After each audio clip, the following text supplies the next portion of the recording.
Welcome to my channel, Speaking the Truth.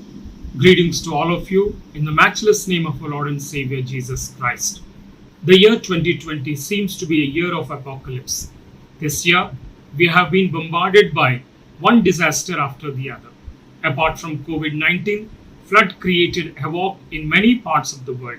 India, China, Brazil, East Africa, Nepal, Japan, Pakistan, South Korea, and recently Afghanistan faced the brunt of the flood.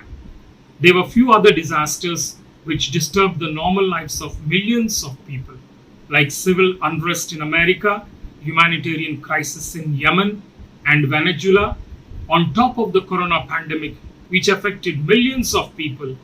These disasters gave additional blow to some of the already affected people. If you are familiar with the current affairs of the world, you will notice that I have missed a devastated blast which occurred in Beirut. The reason is that today I'm going to talk about the Beirut blast and lessons to learn. Few seconds changed the lives of thousands of people.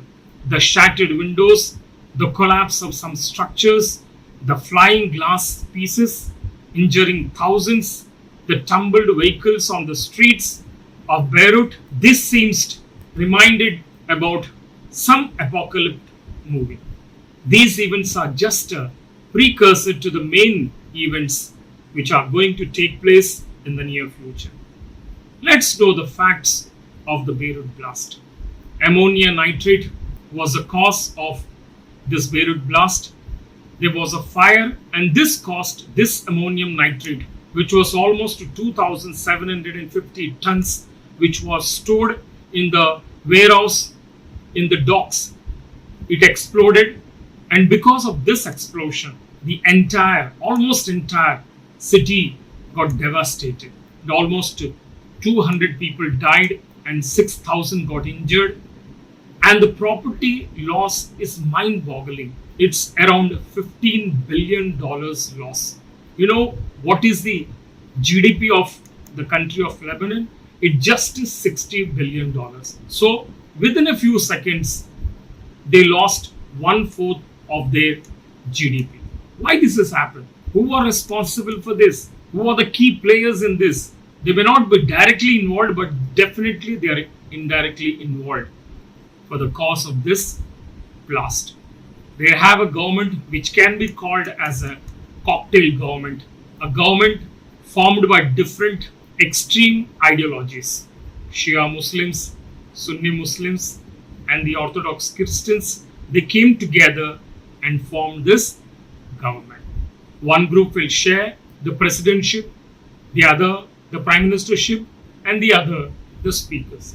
So if you look at this government, they don't have any kind of a responsibility to the society because they know that they are going to stay in their positions irrespective of anything happens, because it's a coalition government formed adjusting different ideologies or compromising different ideologies. I personally feel that Beirut blast was caused by a human error.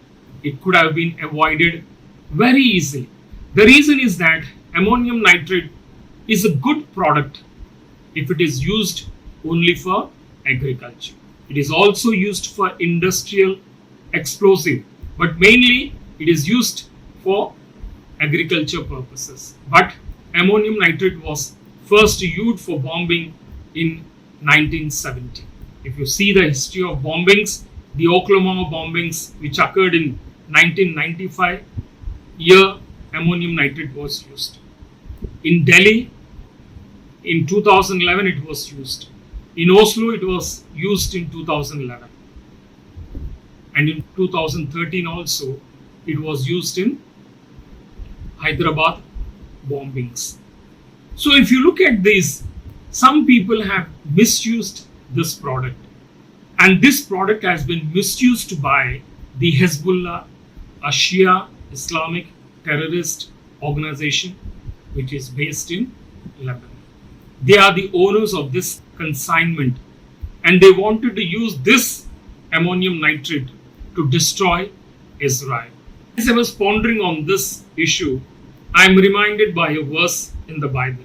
It says in Psalm 9, verse 15, the nations have fallen into the pit they have dug. Their feet are caught in the net they have hidden. Hezbollah stored this to destroy Israel, but unfortunately, they destroyed themselves. They destroyed their own people. And there are many Muslims and also nominal Christians in this world who hate Jews, the nation of Israel. But I want to warn them that you are committing a big mistake by being enemies of Israel. The reason I'm saying is that there is an invisible power supporting, taking care of the nation of Israel and the Jewish people. And that invisible power is the God of this creation. Anti-Israel and anti-Semitic is demonic. I would like to repeat again. Anti-Israel and anti-Semitic is demonic. If you are still having this views of hating the Jews or the Israel nation, I would like to remind you once again from the scriptures, which says in Psalm 121 verse 4, he who watches over Israel will neither slumber nor sleep. God is the protector of the nation of Israel. The God of the universe, the God who created you and me, is the protector of the Israelites. Are you going to fight with the God of the universe? Impossible. Even if you want to fight, you're going to fail miserably. Why God wants to protect the people of Israel? Because he made a covenant 4,000 years ago with a man called Abraham. And the Israel nations are the descendants of this person, a believer of God. Genesis chapter 12 verse 1 to 3 says, the Lord had said to Abraham, go from your country, your people, and your father's household to the land I will show you. I will make you into a great nation. I will bless you. I will make your name great. I will make your name great, and you will be a blessing. Now listen what the other verse says. I will bless those who bless you, and I will curse those who curse you. And all the peoples on this earth will be blessed through you. So this is the promise given by God to the nation of Israel through Abraham. If you bless Israel, you will be blessed. If you curse Israel, you will be cursed. It's my personal opinion that why our Prime Minister Narendra Modi came the second time. It's my personal opinion that he has blessed the nation of Israel. He has supported the nation of Israel. And because of that, I personally feel that God has blessed what Modi wanted. He wanted a second term. He wanted a power. So God gave him his wish. And beloved, my friends, if you want to be blessed, you need to bless the nation of Israel. The God created this universe, and he has promised that he will protect the nation of Israel always. God reiterates his promise again in Genesis chapter 13 verse 15. It says, all the land that you see, I will give it to you and your offspring forever. The land where the Israelites are living belongs to them, including the West Bank and some parts of Jordan, because God gave them. It's not you and me. God promised and God gave them 3,500 years ago to the people of Israel. God brought them back in 1947.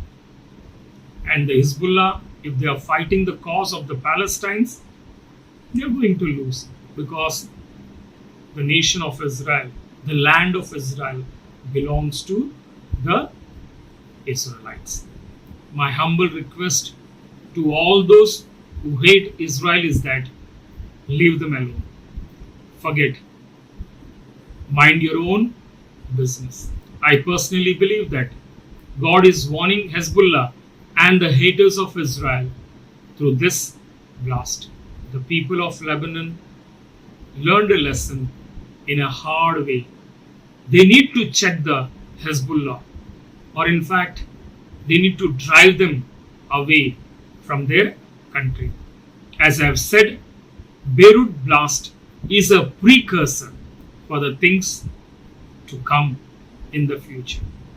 You know, one day Lord Jesus Christ will come, and he will come to Jerusalem, and he will establish his kingdom in Jerusalem, and he will rule the world for 1,000 years from Jerusalem. The Bible says in Zechariah chapter 14 verse 16 that the survivors from all the nations that have attacked Jerusalem will go up year after year to worship the King. Who is the King? This King is Lord Jesus Christ, and he is the Lord Almighty. My other request to the people of Israel is that Jesus Christ, Lord Jesus Christ, is your worldly Savior and also spiritual Savior. Acknowledge him, come under his Lordship, and be blessed. And the other request that Jesus Christ is the only Lord and Savior. Friends, if you haven't accepted Jesus Christ, you will be in trouble when he comes. So I request you to accept Jesus Christ as your Lord and Savior and inherit the kingdom which God has prepared for all those who believe in Jesus Christ. If you have any queries, please send your comments and I'll be happy to answer all those. If you like this video, please like, share and subscribe to my channel. May the blessings of God Almighty, Father, Son and the Holy Spirit may rest and abide with you until Jesus Christ himself returns. Amen. Amen.